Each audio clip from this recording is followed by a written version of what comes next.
Welcome back to our channel Devi Saraswati. ఈరోజు మన ఛానల్లో గుత్తి వంకాయ కూర ఎలా వండాలో చూపిస్తున్నానండి ఈ వీడియోలో. ముందు వేరుశెనగ గుళ్ళు, ధనియాలు, జీలకర్ర, ఒక దాల్చిన చెక్క, లవంగాలు ఒక 3, యాలక్కాయ ఒకటి తీసుకొని ఇవన్నీ కూడా ఈ క్వాంటిటీలో తీసుకొని చూడండి. దీనిలోకి జీడిపప్పు కూడా తీసుకొని ప్యాన్లో వేసుకొని లో ఫ్లేమ్లో లేదా మీడియం ఫ్లేమ్లో దోరగా వేయించుకోవాలండి. వీడియోలో చూపించిన విధంగా చూడండి. ఇవి దోరగా వేగాక వీటిని చూడండి ఎలా వేయించాలో. కదపకుండా వేయించితే కనుక మాడిపోతాయండి. ఇలా వేయించుకున్నాక దీన్ని మిక్సీ జార్లోకి తీసుకొని దీనిలోకి అల్లం ముక్కలు, వెల్లుల్లి రబ్బులు, కొద్దిగా పసుపు, రుచికి సరిపడ ఉప్పు, కారం 2 స్పూన్లు వేసుకొని మిక్సీ పట్టుకొని దీనిలోకి కర్రీలోకి కావాల్సిన ముక్కలు తీసుకుంటాం వాటిని వేసి పేస్ట్ లాగా చేసుకోవాలండి.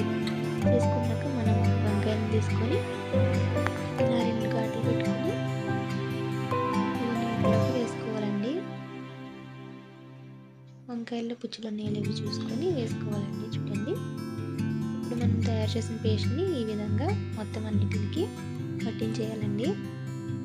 మనం ఎంతైతే తీసుకుంటామని అన్నిటికి ఇలా కాయ మొత్తం పట్టే వరకు పెట్టాక వీటన్నిటిని పక్కన పెట్టుకొని ప్యాన్లో ఆయిల్ వేసుకొని ఆయిల్ హీట్ ఎక్కాక జీలకర్ర,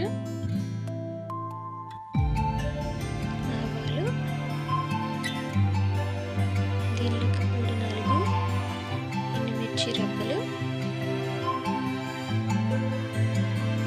4-5 పచ్చిమిర్చి జీలకర్ర కోసుకొని వీటిని వేయించుకుంటూ ఉన్నాక దీనిలోకి కరివేపాకు కూడా వేసుకొని వేయించుకుంటూ బాగా వేగాక ఇవి దీనిలోకి మనం ముందుగా ప్రిపేర్ చేసుకున్న వంకాయని దీనిలోకి వేసేసి ఒకసారి కలుపుకోవాలండి.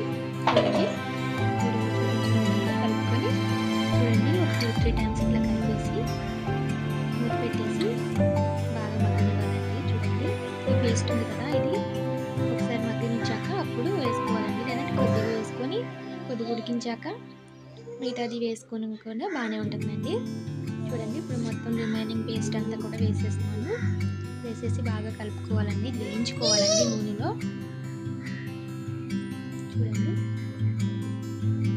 బాగా వేయించుకోవాలండి. ఆయిల్ కొద్దిగా ఎక్కువే ఉండాలండి వంకాయ కూరలోకి. గుత్తి వంకాయ కూరలోకి అయితే కొద్దిగా ఎక్కువే ఉంటే బాగుంటుందండి.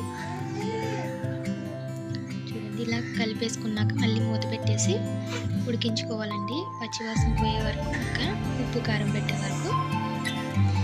చూడండి, బాగా మగ్గిపోయిందండి. టేస్ట్ అయితే చాలా బాగుందండి. ఇలా ఒకసారి ట్రై చేయండి. నచ్చితే లైక్ చేయండి, మన ఛానల్ని సబ్స్క్రైబ్ చేయండి. ఇలాంటి మరికొన్ని వీడియోస్ కోసం మన ఛానల్ని సబ్స్క్రైబ్ చేయండి. చూడండి, ఇలా బాగా ఉడికాక ఒకసారి కలుపుకొని మళ్ళీ దగ్గరికి వచ్చే వరకు ఉడికించుకోవాలండి.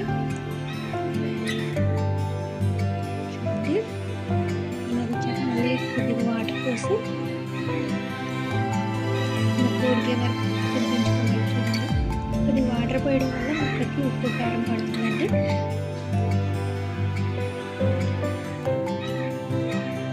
దీనిలోకి ఉడికే వరకు ఈ వాటర్ మళ్ళీ ఎగిరే వరకు ఉంచుకోవాలండి. చూడండి, ఒక 2-3 మినిట్స్ ఇట్లా మూత పెట్టేసి ఉడికించుకోవాలండి. చూడండి, 2-3 మినిట్స్ తర్వాత మూత తీసి ఆయిల్ పైకి వచ్చే వరకు ఉడికించుకోవాలండి.